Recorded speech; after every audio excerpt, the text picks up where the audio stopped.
Bet Aderech, Casa del Camino, presenta en esta conferencia a Rab Mijael Ávila.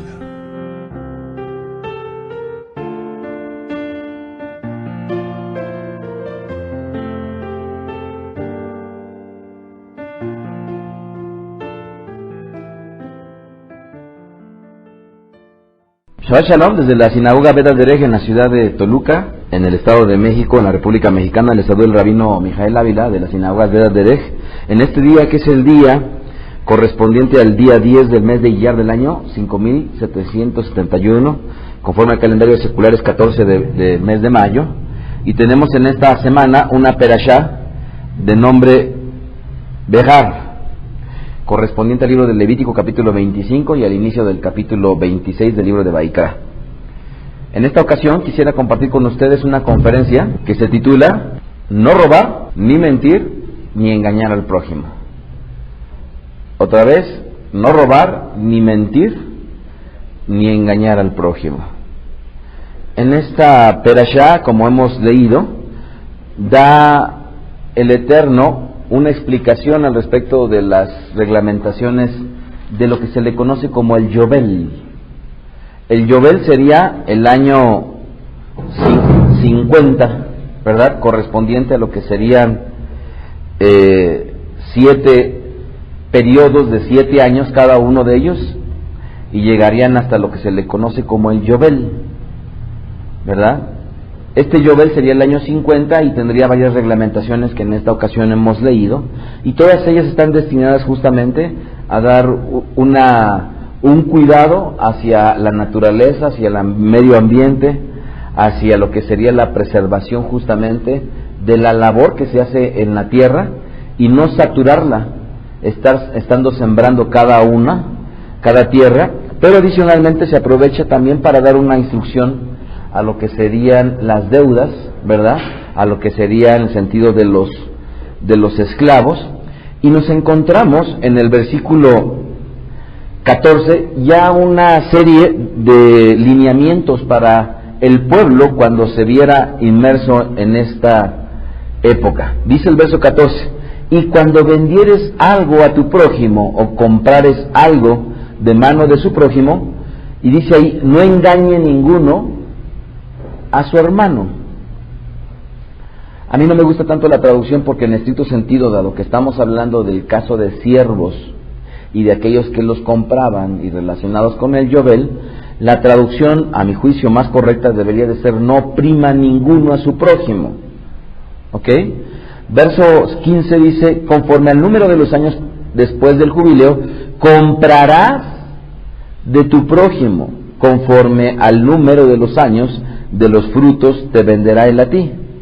Conforme a la multitud de los años aumentarás el precio, y conforme a la disminución de los años disminuirás el precio, porque según el número de los rendimientos te ha de vender él. Y no engañe otra vez ninguno, ¿a quién? A su prójimo, mas tendrás temor del Eterno, porque yo soy el Eterno, tu Elohim. Para comenzar quisiera transmitirles un aspecto importante. La traducción al español utiliza la palabra prójimo de una manera repetitiva. Si ustedes lo notaron, verso 14, verso 15, si no mal recuerdo, verso 17. Sin embargo, en el hebreo hay dos palabras que son básicas y que al español la podemos encontrar como prójimo.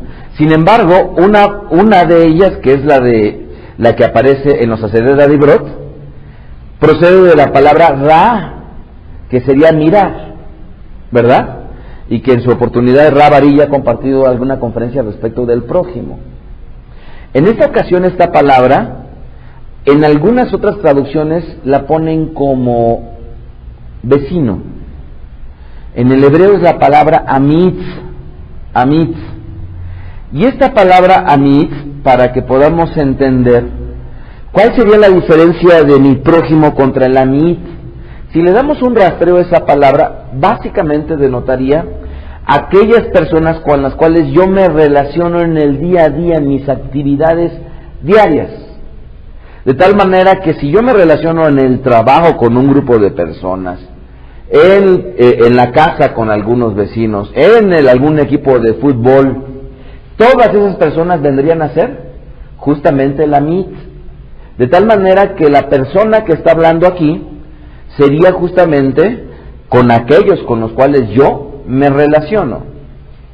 De tal manera que ya no está legislando el Eterno simple y sencillamente con tu prójimo, con aquel que ves, sino está diciendo particularmente con los que te relacionas en el día a día.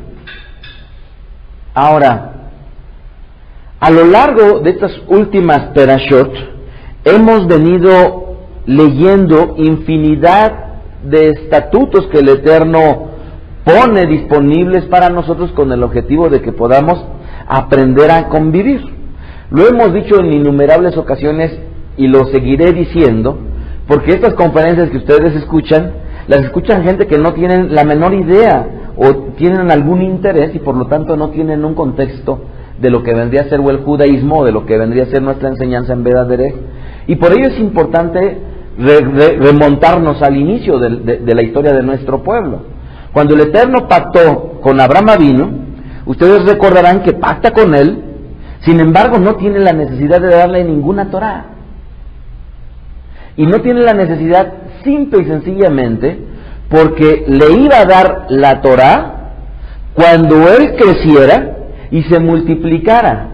Y entonces fuera tal la diversidad de pensamientos que para efecto de una familia la forma en cómo se debería de regir es a partir de Abraham Avinu.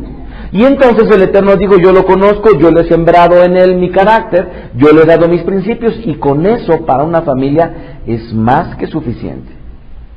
Pero una vez que se constituye como pueblo, entonces ya no deja huecos, sino empieza él con dos finalidades: a tratar de legislar la relación del hombre con el Eterno y legislar de la misma manera la relación del hombre con el hombre. Y es entonces cuando, no obstante, existía un pueblo dentro de otro, cuando Israel vivía dentro de Egipto, que llega la noche de Pesaj, el Eterno los libera, y entonces, solo entonces, cuando ya no eran esclavos, el Eterno le entrega después de 50 días la bendita Torah con el objetivo de que ya ellos no decidieran por su propia voluntad, sino ya tuvieran una legislación en la cual ellos se adscribieran y no dejara lugar para interpretaciones incorrectas. De ahí que a lo largo de todo el libro de Levítico yo creo que debería de ser un libro que tendríamos que prestarle mucha atención. Y mucha atención porque hay muchas reglamentaciones muy importantes, y una de ellas, a las cuales está relacionada con esta palabra Amit, se encuentra en dos perashot previas en el libro de Levítico capítulo 19 verso 11. Les voy a invitar que vayamos para allá. Vaikra capítulo 19 verso 11, dice la escritura: no hurtarán, no engañarán, ni mentirán ninguno a su prójimo. Otra vez, no hurtarán, no engañarán y no mentirán ninguno a su prójimo. Y aquí se encuentra nuevamente la palabra Amit. Y ahora quiero retomar el título de esta perashá, que lo he mencionado al principio, y si ustedes prestaron atención, el orden que está aquí plasmado en este versículo no es el que yo tomé como base para darles el tema de esta charla. El nombre de esta charla es no robar, ni mentir, ni engañar al prójimo. Pero aquí está invertido, es no robar, ni engañar, ni mentir. Está invertido. Y la razón es porque quiero explicar en ese orden con el objetivo de que pueda hacernos de una manera más clara la explicación, no obstante que no estoy quitando el orden que está escritural. ¿Ok? Y para comenzar con este tema, yo quisiera que reflexionáramos en algo que hemos platicado muchas veces de una manera tal vez informal. Yo he notado, amados, que lamentablemente los hombres, las mujeres, nos dejamos guiar mucho por nuestra vista. Y es algo bueno, pero tiene su medida. ¿Y por qué es algo bueno pero tiene su medida? Porque lamentablemente, amados, mucha de la gente que llega con nosotros a Vedas Derech trata de abrazar un judaísmo, y un judaísmo basado sobre todo en el aspecto exterior y físico. ¿Y qué quiere decir? Bueno, pues quieren cuanto antes traer talit, cuanto antes traer kippah, cuanto antes encender velas, cuanto antes. Y eso no está mal. El problema es que hay cosas que son todavía más importantes y trascendentales que el propio tzitzit. Y aquí quisiera que entendiéramos que lo eterno, lo invisible, es lo que perdurará. Solamente lo eterno y lo invisible es lo que perdurará. Yo les pregunto, imaginémonos que el día de hoy estamos delante de la presencia de Akadosh Baruj Hu. Y entonces alguien está en la puerta recibiéndonos y nos dice, hay una reglamentación aquí que solamente van a poder meter al Olam Haba, pensando en que fuera un sitio, sin embargo es una era, solamente lo que les va a ser útil aquí. Y entonces llega Mijael. Y entonces Mijael dice, ya llegó a Kadosh Baruj Hu, se agarra el Humash, agarra los Nevi'im, se agarra los Ketubim, pone ordenadamente sus tefilim, agarra su talit, agarra una maleta, los pone ahí, pone toda su colección de kippot, y llega dispuesto a entrar a esa nueva era de Olam Haba. Y la pregunta es, de esto que he mencionado, ¿cuánto va a entrar?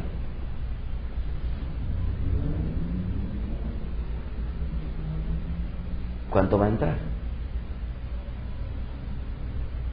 Si lo tzitzit, el Eterno nos los dio con el objetivo de que recordáramos sus mitzvot, ya estando en una nueva era con Él, ¿requeriríamos tzitziot? Si ya vivimos con Él, ¿nos hace falta que nos lo recuerden todavía? Llego con mis tefilín y entonces trayendo mis tefilín me dicen, aquí no los vas a usar. ¿Por qué no los vas a usar? Porque tienes una comunicación directa con Akadosh Baruj Hu. No te hace falta estar recordándote que cuando salgas a tus hijos les cuentes en el camino, al levantarte, al acostarte, de la voluntad del Eterno, porque ya estás con el Eterno. ¿Lo podemos entender? Y entonces agarra y empieza todo triste Mijael a quitarlo y dice, seguramente mi talit, sí. Y lo mismo ocurriría. Mis kippot. Y entonces le dice, pues, ¿para qué quieres kippot? Si todos los que están aquí adentro ya no se necesitan distinguir unos de otros. Ya todos son. Entendamos, amados, que hay cosas que el Eterno dispuso para nosotros, para este Olam Hazé, esta era que estamos viviendo, y hay cosas que el Eterno dispuso eternas. Y entonces, lo que es Él, su carácter y todo lo que nos ha dado, es eterno. De tal manera que el amor es eterno. La justicia, no porque haya necesidad ya posterior de que Él imponga una justicia, sino desde que entremos habrá justicia. ¿Por qué habrá justicia? Porque no todos estaremos en la misma condición allá adentro. ¿Sí me explico? No nada más habrá justicia, sino igualmente allá habrá todos aquellos valores que el Eterno tiene dentro de sí. Así que cuando nosotros estamos pensando de una manera exacerbada, ¡ay! Es bien importantísimo mi tzitziot, yo les quiero decir muy claramente que es más importante no mentir. ¿Por qué? ¿La mentira me la pongo? La mentira es invisible. Y lo opuesto a la mentira es la verdad. Y la verdad es eterna. Ahora, noten esto. Fíjense bien. ¿Quién quiere tener más al Eterno con ustedes? Si yo le digo, a ver, ¿quieren ustedes tener más cerquita al Eterno? ¿Quieren tenerla? ¿Quién levantaría la mano? Todos. Ahora les voy a dar un secreto.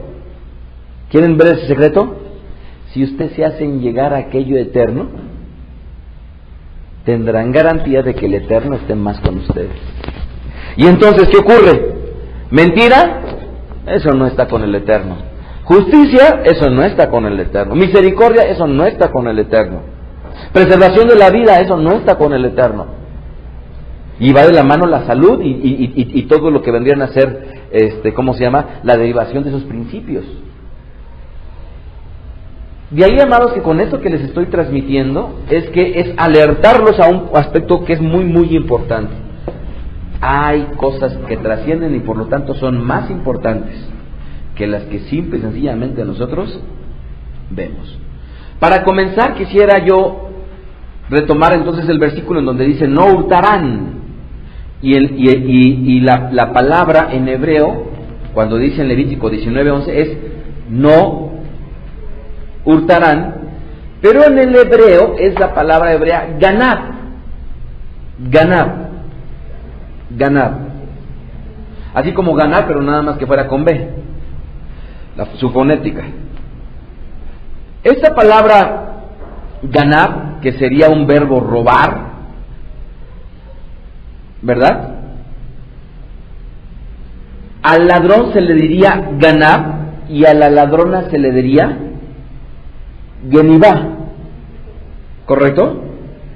Ahora, esta palabra de robar aparece en los Aseret Adibrot, cuando dice en las 10 declaraciones, en lo que se le conoce como los 10 mandamientos. Éxodo capítulo 20, verso 15 dice, no robarás, ¿correcto? No robarás. Ahora, si nosotros pensáramos de una manera un tanto ilusa, que el robar al cual está describiendo los 10 mandamientos o las 10 aseveraciones es la única, es la que todos entendemos, yo quiero decirles que no es así.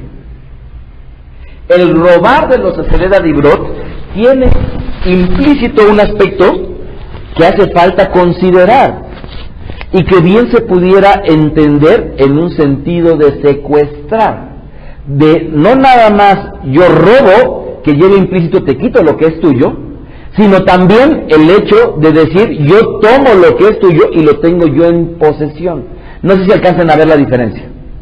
Si yo robo algo a alguien, es yo le quito y entonces ahora lo hago como si fuera mío, ¿correcto?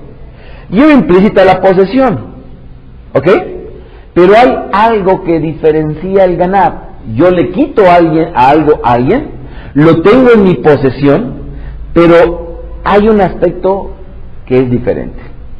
Shemot 21:16 dice lo siguiente: asimismo, el que robare una persona y la vendiere, y ahí se vuelve otra vez a utilizar la palabra, el verbo ganar. El que robare, y si le pusiéramos ahí el que secuestrare una persona y además la vende, y entonces da una legislación. ¿Cómo podríamos entender esto, amados? Esto los voy a llevar a Shemot capítulo 22, Éxodo 22. Y para ello les voy a narrar una historia que sé que muchos de ustedes la conocen, en donde había un personaje de nombre Abraham, que tiene un hijo de nombre Yitzhak. Yitzhak tiene a su vez, ¿cuántos hijos? 2 hijos, uno de nombre Esab y el otro de nombre Jacob. Y es ahí en donde comienza nuestra historia con este segundo personaje. Era el segundo hijo de Yitzhak Avinu. Su nombre era y significaba aproximadamente al español algo así como el usurpador. ¿Quién es el usurpador? Aquel que toma el lugar de otro. Con este nombre lo reciben sus padres y así le llaman durante todo su desenvolvimiento. Pero ¿qué ocurre? Cuando ya era grande y su padre ya era mayor y estaba a punto de partir con el Eterno, Resulta que él se disfraza de su hermano. Y aquí no voy a entrar en detalle de explicar ese hecho, sino nada más voy a resaltar lo importante para efecto de esta charla. Él se disfraza de su hermano, le lleva la comida y entonces hace que la bendición, la verajá, de la primogenitura le sobreviniera a él. Y es ahí en donde vemos cristalizado el por qué le pusieron el usurpador, porque él en realidad toma el lugar de su hermano. Ahora, no estoy detallándolo el hecho de que lo haya vendido, esa la primogenitura, no estoy entrando en ese detalle. Estoy entrando simple y sencillamente en que él usurpó un lugar. ¿Estamos de acuerdo? Resulta que él se va y tiene que huir porque habiéndose enterado Esab, o al español Esaú, que le habían robado la primogenitura, lo persigue para asesinarlo. Y lo que hace Jacob, Avino, es que sale disparado hacia la tierra de sus parientes. Y ahí encuentra que hay una mujer que le gusta. Y entonces llega y le dice a su tío, oye, ¿sabes qué? Esta mujer, hija tuya, me gusta. ¿Cómo le puedo hacer para que tú me la des en matrimonio? Y entonces le dice él, sí, cómo no. Si tú trabajas 7 años para mí, te la doy como esposa. Trabaja él arduamente durante 7 años. Y al 7º año, cuando llega la boda, en lugar de que le den a su amada, usurpan el lugar de su amada y le dan a la hija mayor. No sé si les hace clic esto. Usurpó acá, ahora lo usurpan. No sé si podamos entender, amados, que si nosotros a alguien le debemos, tarde que temprano, alguien nos deberá. No sé si alcancen a entender, amados, pero si algo incorrecto nosotros hacemos, la justicia que pone el Eterno, tarde que temprano nos alcanzará. No para pagarlo, sino ¿para qué? Para cosechar lo que hemos venido sembrando. Transcurren otros 7 años y entonces, ahora sí, él recibe a su amada. ¿Estamos de acuerdo? Pero ahora le dice, ¿sabes qué, suegro mío, Labancito? Quisiera que me dieras oportunidad de que cuando yo me vaya, me lleve un poquito de cosas para sostenerme, para mantenerme, para poder, cuando yo regrese, pues darle de comer a esta prole que tengo. Sí, como no, ¿sabes qué? Vamos a arreglarnos de esta manera. Tú saca a pastorear mi ganado y todas las ovejas que nazcan sin manchas van a ser tuyas. Y todas las ovejas que nazcan manchadas van a ser mías. Y pasaba el tiempo. Y de repente Labán abría las puertas de su casa, salía todavía, quitándose las lagañas, y cuando veía el campo, veía que estaban lleno el campo de ovejas lisas, y bien poquitas las manchadas. Y le chiflaba. Y le decía, Jacob, ven. Y ya llegaba Jacob, oye, fíjate, qué bonito el ganado. Qué bonito está el ganado, oye. Y qué bueno que he elegido que las ovejas lisas sean las mías. ¿Qué le pasaba a Jacob? Le habían dado unas, y esas unas se las usurpaban dándole otras. Amados, debemos de entender que es importante las cosas del Eterno, pero aquellas cosas que no se ven son trascendentales.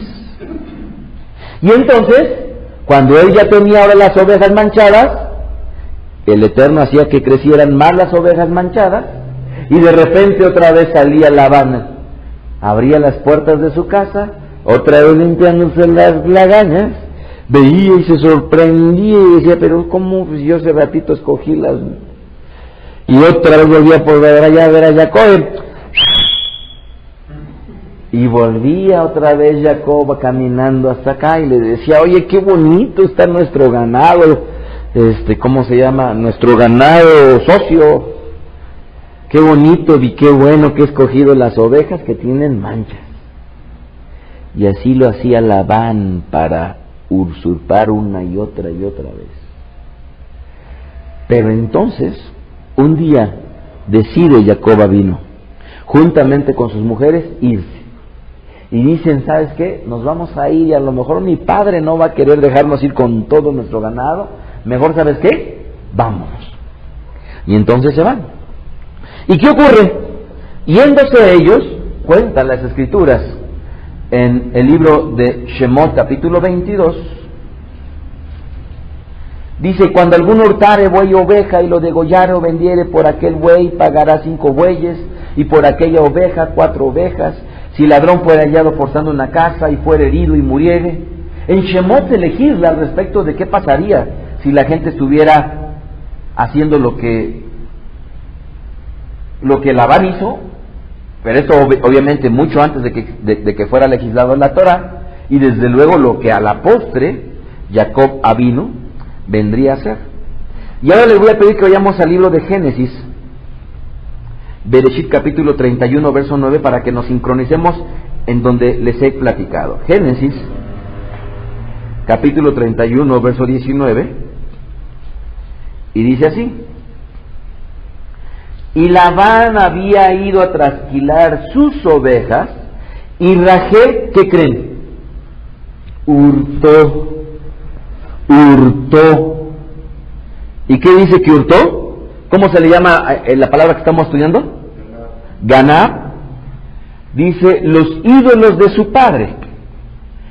Y luego dice ahí, y recató Jacob el corazón de Labán arameo en no hacerle saber que huía. Y aquí es en donde nuevamente hace falta hacer una aclaración. En la tradición de nuestro pueblo se enseña muy claramente y se insiste que los patriarcas nunca cometieron una falta, esto es, nunca pecaron. La pregunta es, ¿la tradición de nuestro pueblo tendrá razón? Y la sorpresa es justamente este versículo, en donde dice este versículo. ¿Quieren leer alguien el verso 20, por favor? ¿Cómo lo dice de alguna traducción?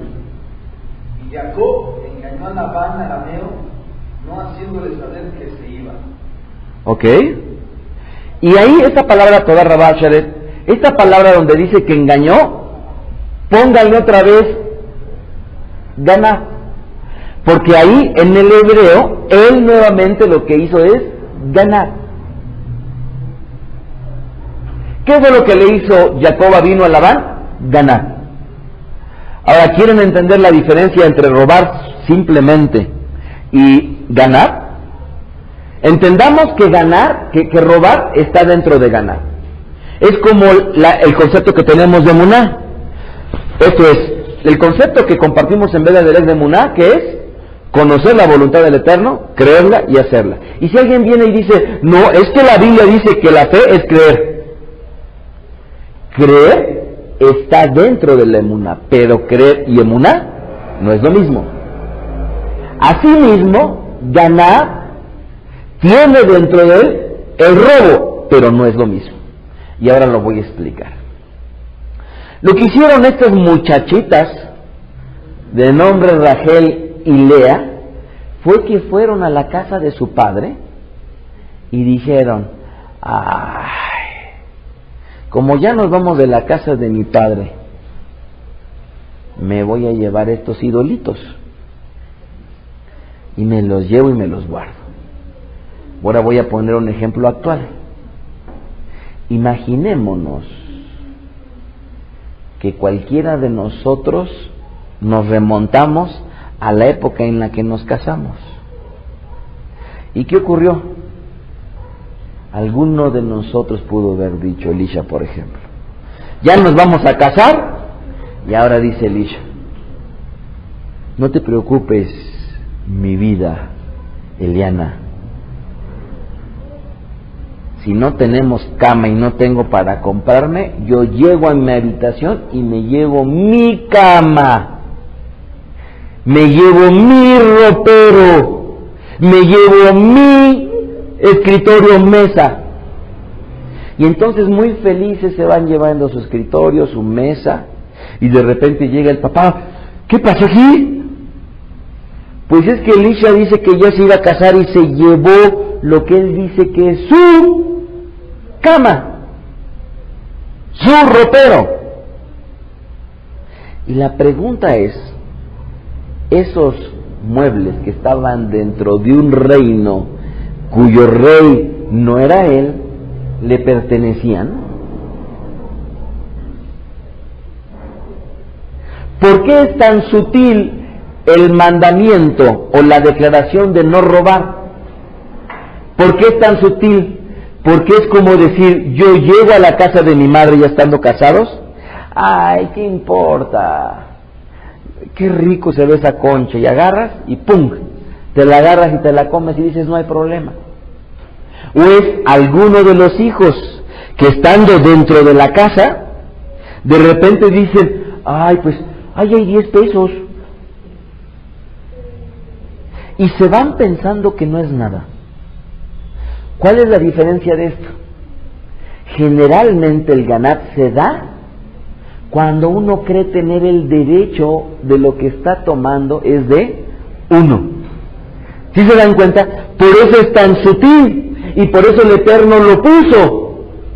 Y entonces cualquiera de nosotros que todavía hasta la fecha sigamos durmiendo en la cama, que sacamos de la casa, mucho cuidado, porque estamos haciendo ganar. Y con esto ratifico: ningún padre tiene la obligación de darle herencia al hijo. Ninguna madre tiene la obligación de decirle: es que esto es para mis hijos, vamos a repartirlo. No.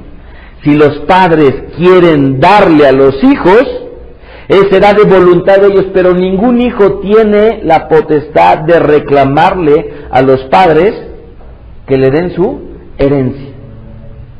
Cosa diferente era que cuando se vivía en los tiempos escriturales y el hijo vivía con los padres y trabajaba con ellos, era como Jacob, que le decía: ya me voy y ahora dame algo para que yo me mantenga. Pero era porque los hijos habían trabajado para los padres en su vida adulta. ¿Lo entienden? Pero nosotros, amados, cuidémonos mucho. Si algún hijo osa a ustedes reclamarle: es que, a ver, y entonces de repente empiezan a hacer las cuentas: esa casa es mía, esa es de mi hermano, esa es... Y luego osadamente van y dicen: esta es mía, y quieren tomarla en posesión. Aguas, mucho cuidado, porque eso es ganar. Y entonces es tan sutil. Amados, yo les pregunto, el hecho de que vayamos a nosotros al refrigerador y lo abramos de par en par y veamos que ahí están tal vez un rico, ¿cómo se llama? Una rica rebanada, no sé, de alguna carne, que tal vez llegó la mamá y la guardó ahí. Y entonces llega el hijo: ay, pues todo lo que es todo lo que está dentro de la casa es para los de la casa. ¿Será correcto eso? Me hacían una pregunta en Cuernavaca y me decía un hijo de familia: Rabí, yo trabajo, ya no estudio, y entonces llego a la casa y mis padres me dicen: no, todo lo que compres tú es para todos. ¿A cuántos oyeron eso? Ya estando trabajando. Y entonces les digo: qué bonita justicia. Es como si yo, que mantengo a mis 2 hijos, todo lo que yo compro bajo el aparente principio de que todo lo que está en la casa es para los de la casa, entonces ahora que ya creció mi hijo, ahora se agarra mis corbatas, o se agarra mis zapatos. Y entonces no, amados, eso es injusto, porque el día en el cual él trabaje, se comprará sus propias corbatas. Y ahorita yo determinaré cuál sí le presto y cuál no. Y entonces algunas veces llego y le digo, Irán, esta corbata es mía. Esta no te la vas a poner. Y él ya sabe cuáles de mis corbatas sí se puede poner porque yo le dejo, pero también sabe cuáles no se va a poner porque yo no le dejo. ¿Por qué? Porque quien las compró fui yo. Y quien decide sobre algo que compré yo, soy yo. Y entonces le decía yo a estos padres, establezcan cuando los hijos se vayan una cuota que den de dinero. Si ya están trabajando, tienen que dar una cuota de dinero a la casa. Ustedes lo necesiten o no lo necesiten, tienen que dar una cuota de dinero. Pero tampoco se pongan a hacer una cuenta. Habitación, 1,500. Comida, corrida, 35 pesos en la mañana, 45 en la tarde, 35, y le hagan su cuenta, ¿no? Y les digan, aquí está, esta es tu cuenta que me tienes tú que pagar.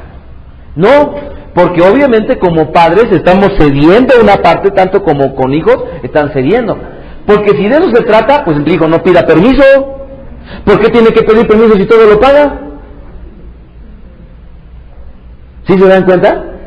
¿Por qué tendría que pedir permiso si todo lo paga? No. Nuestros hijos cuando viven con nosotros, mucho todavía, y dependiendo de las circunstancias, pero sin obligación. Sin obligación. Inclusive tenemos todo el derecho de que cuando un hijo o una hija ya no trabaje, decirles, hasta aquí llegó tu tiempo en la casa, adiós. Adiós. ¿Por qué tenemos todo el derecho de hacerlo? Porque ya llegó la justicia. Hasta aquí te proveí, hasta aquí estudiaste, hasta aquí te di, y ahora sabes que ya no tienes por qué andarme quitando lo que es mío. ¿Lo entienden bien? Y lo mismo ocurriría si estando dentro de nuestra casa nuestros hijos quieren hacer lo que su propia voluntad quisiera. ¿Lo entienden bien? ¿Por qué? Porque el día en el cual ellos lo quieran hacer, el padre de familia tiene todo el derecho de saber si lo permite o no lo permite. ¿Lo podemos entender? Entonces, ¿en dónde está la sutil diferencia del ganar? En que básicamente es muy susceptible de que caigamos pensando en tomar algo y creyendo que es de uno. Ya bien sea una monedita, ya bien sea una comidita, ya bien sea que llegues a la casa de tu mamá y dices, ay mamá, es que cocinas bien rico, y agarras la olla y empiezas a vaciártela, pensando que la mamá tiene la obligación de darte cuando ya te casaste, si tienes 30 años casado y todavía crees que tu mamá tiene la obligación de darte. Eso es injusto de toda injusticia. Si la mamá quiere darte, que te dé, pero si no quiere, la mamá tiene todo el derecho de decirte, no te doy. ¿Lo entienden bien? Es como, les platicaba yo un caso, que de repente, cuando nos toca ir de México a Cuernavaca, y luego le digo a mi esposa, oye, mi vida, ¿cómo ves? Te invito a una cerveza. Entonces nos detenemos, pero la cerveza que le invito es de 75 pesos. Entonces le digo, mira, aquí están. Y es como decirle, Irán, estas son de tu mamá y mías, no son tuyas. ¿Tengo yo el derecho de decirlo? Pues ¿quién la pagó? Él tiene el derecho de decir, no, todo lo que está en la casa es de todos. ¿Sí lo pueden entender, amados? Entonces, dice la Escritura que no debemos de ganar a nuestro prójimo. Y esto cómo se da en las familias, ¿no? Ahí está la hermana con la otra hermana peleando porque se puso sus prendas. El hermano con el hermano porque agarró el balón de fútbol. Dígame si no se ocurre tan a menudo. ¿Se dan cuenta, amados? Entonces, prestemos atención en que la Torah nos enseña a un punto tal que nos da la trascendencia de lo que nosotros pudiéramos estar haciendo. Y ya sea que de repente llegan y dicen, ay, no está Sharet Baruch para pedirle que me preste el shofar, véngase, porque yo también soy miembro. Y se lo lleva para probar a su casa. ¿Qué sería eso? Ganar. ¿Lo pueden entender, amados? Ay, ahí hay un papel de baño suelto, venga, me lo llevo de la sinagoga, al fin todos colaboramos.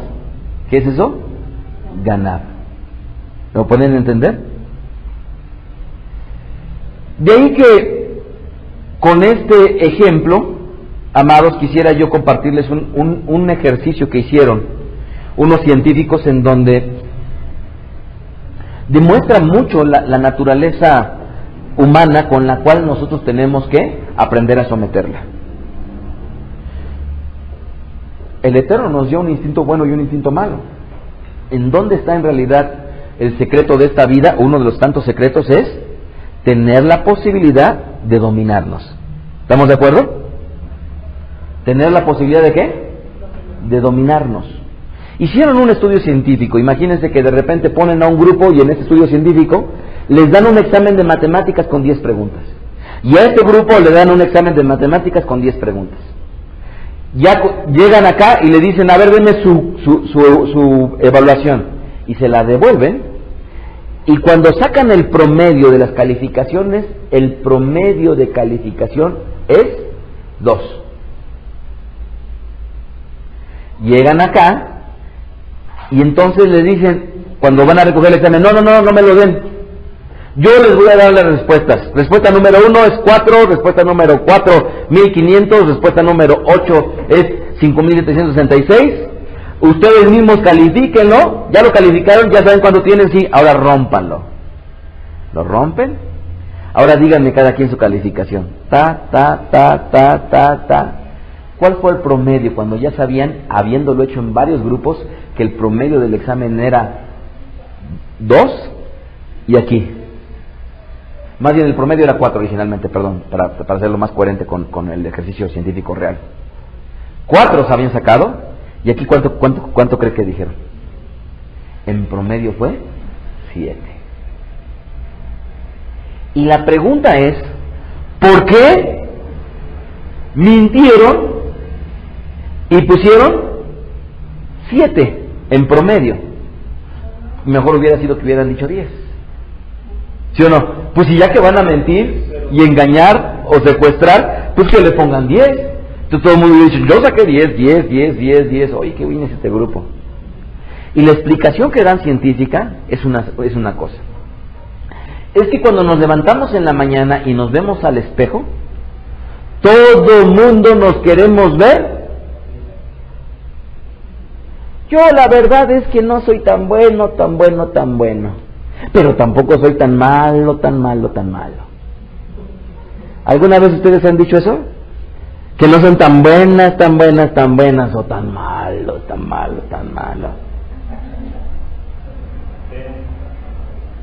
Porque detrás de ello es un justificante. Eso es, ay, si puedo engañar tantito, engaño. Pero no voy a engañar mucho, porque no soy en realidad tan malo.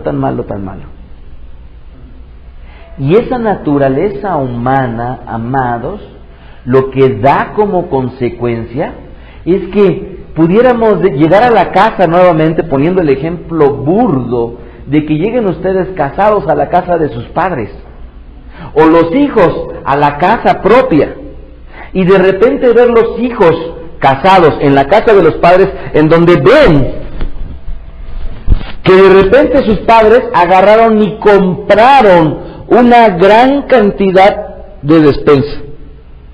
Y ven y se voltean a ver y dicen, ah, venga esta latita, esa me gusta. Es de una conserva y me gusta y me la llevo. Pero agarrar muchas latas, no. Puedo agarrar sí una, pero muchas no. O los hijos ven 70 pesos regados, un billete de a 50, uno de a 10 y dos de a 5. Y llegan los hijos y dicen, ay, ¿qué le va a hacer daño a mi mamá o a mi papá? Y le quitan 5 pesitos y dicen, les dejo 55, 65. ¿Sí se dan cuenta de ello, amados? ¿Sí se dan cuenta? Y entonces estos científicos hicieron otro ejemplo, otro ejercicio. ¿Cuál creen que fue? A los mismos grupos les dan ahora otro examen. Pero el examen, ¿qué creen que contenía? Pongan ahí los 10 mandamientos. Aquí están sus 10 mandamientos. Escriban cada uno de los 10 mandamientos que ustedes recuerden. Ahora aquí están sus 10 mandamientos. Pongan cada uno de los 10 mandamientos que ustedes recuerden. ¿Vale? Y a ellos ahora le dijeron, dénmelos. Pum. El promedio 2. Ahora sí fue 2. Y llegan con ellos y les dicen, no me los den, no me los den. La respuesta número 1 es, reconoce al Eterno como tu Señor y Salvador. La respuesta número 2, ¿cuál es?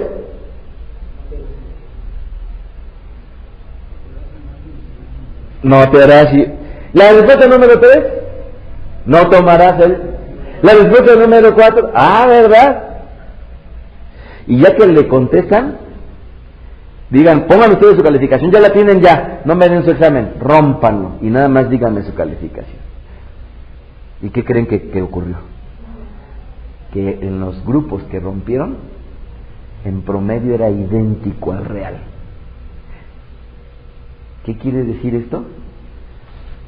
Que cuando muchas veces la gente asocia cuestiones de lo que ellos le llaman Dios, o nosotros le llamamos Creador, cuando se asoma un poco de ello, muchas veces diremos, es que no mentimos. Y entonces, no importa si sean religiosos o no,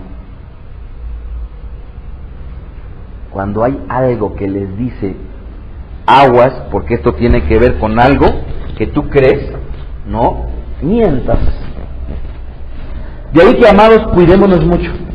¿Por qué? Porque la sutileza del ganar es tal que es muy probable que muchos de nosotros lo hayamos hecho, inclusive ayer mismo. Segundo punto, la mentira. La mentira.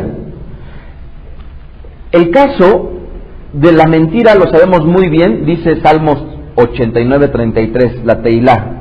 Mas no quitaré de él mi misericordia, ni falsearé mi verdad. La palabra mentira en el hebreo es la palabra hebrea shakar, que es el verbo. Sheker se le diría al mentiroso, ¿correcto? Entonces, podemos decir nosotros muy claramente que la mentira, ¿qué es? Es cambiar la verdad. ¿Estamos de acuerdo? ¿Qué es la mentira? Cambiar la verdad. Y entonces, con el ejemplo que anteriormente hemos puesto de la mentira al respecto de los exámenes, entendamos, amados, que las personas de forma normal y general van a tender a no pagar el precio de lo que sería el mentir. ¿Y por qué van a tender a no pagar el precio del mentir? Muy claramente está claro, está muy claro. ¿Saben por qué? ¿Por qué creen? Porque el hablar verdad habrá veces que no esté acorde con nuestros intereses y por lo tanto falsearemos la verdad y incurriremos en un acto incorrecto. Se han hecho estudios en donde juntan a grupos gente religiosa de muchas religiones y gente no religiosa. ¿Y cuál creen que ha sido la conclusión? Que los no religiosos mienten por igual que los religiosos, no importando de qué religión. Que los no religiosos roban por igual que los religiosos de todas las religiones. Que los no religiosos son tan infieles como los religiosos. ¿Y a dónde nos lleva esto, amados? Que hacen falta valores y principios, pero detrás de ello no hay algo que podamos nosotros entender y trascender, porque muchas veces lo que nos nubla es lo que nosotros vemos. ¡Ay, qué bonitos, qué guapotes se ven los hombres ahí vestidos! ¿A poco no parecen hombres del Eterno? Pero lo que no sabemos es que allí en su casa pudiéramos estar cometiendo lo que en este día estamos aquí comentando. Rabbi Yeshua en el libro de Yohanan capítulo 8 verso 39 les dice: nuestro padre es Abraham. Le están respondiendo y Rabbi Yeshua les dijo: si fueren hijos de Abraham, las obras de Abraham harían. Pero ahora procuran matarme a mí, hombre que les he hablado de verdad, del cual han oído del Eterno. ¿No hizo esto Abraham? Ustedes hacen la obra de su padre. Entonces le dijeron: nosotros no somos nacidos de fornicación, un padre tenemos que es Elohim. Rabbi Yeshua les dijo: si vuestro padre fuese Elohim, ciertamente me amarían, porque yo soy de Elohim, y he salido y he venido, pues no he venido de mí mismo, sino que aquel que me envió. ¿Por qué no entienden mi lenguaje? ¿Por qué no pueden escuchar mi palabra? Son ustedes de su padre el Asatán, o el Diabolos, y los deseos de su padre quieren hacer. Él ha sido homicida desde el principio y no ha permanecido en la verdad, porque no hay verdad ¿en quién? En él. Cuando habla mentira, de suyo habla, porque es mentiroso y padre de mentira. Y a mí, porque digo la verdad, ¿no me creen? ¿Quién de ustedes me redarguye de pecado? Pues si digo la verdad, ¿por qué ustedes no me creen? El que es del Eterno, la palabra del Eterno oye, y por esto no la han oído ustedes, porque no son del Eterno. Así que la verdad, ¿desde cuándo ha comenzado, amados? La mentira, ¿desde cuándo ha comenzado? Vemos que la mentira es tan común que el libro de Bereshit la registra. ¿Estamos de acuerdo? La registra. ¿Y en dónde está entonces, amados, el por qué no tenemos que mentir? Dice el libro de 1 de Samuel 15:29. Además, el que es la gloria de Israel no mentirá, dice muy claramente, ni se arrepentirá, porque no es hombre para que se arrepienta. Ahora, amados, debemos de entender esto. Si yo les preguntara a aquellos que están ya casados y les dijera, ¿su padre y su madre pudieran ustedes decir que nunca les mintió? Ahora yo les pregunto, ¿sus hijos pudieran decir, mi padre y mi madre no me han mentido? Y entonces, como lo he hecho, en Cuernavaca, en otras ocasiones, le puedo yo preguntar a Irán y decirle enfrente de todos ustedes, Irán, ¿tú alguna vez me has hallado en mentira? Y la respuesta, desde luego que sería, no, padre, nunca te he hallado en mentira. ¿Qué implica eso, amados? ¿Ustedes creen que hemos vivido la Torah en el último año? ¿En los últimos 2 años? ¿En los últimos 3 años, amados? Él que está ya estudiando en la Facultad de Medicina y que pueda decir en medio de la Keilah, Irán, les estaba yo diciendo, es que se desvela todos los días muchísimo por causa del estudio, duermo muy poquitas horas al día, y les decía yo, Irán, que te pregunto yo, ¿alguna vez me has hallado a mí en mentira como padre?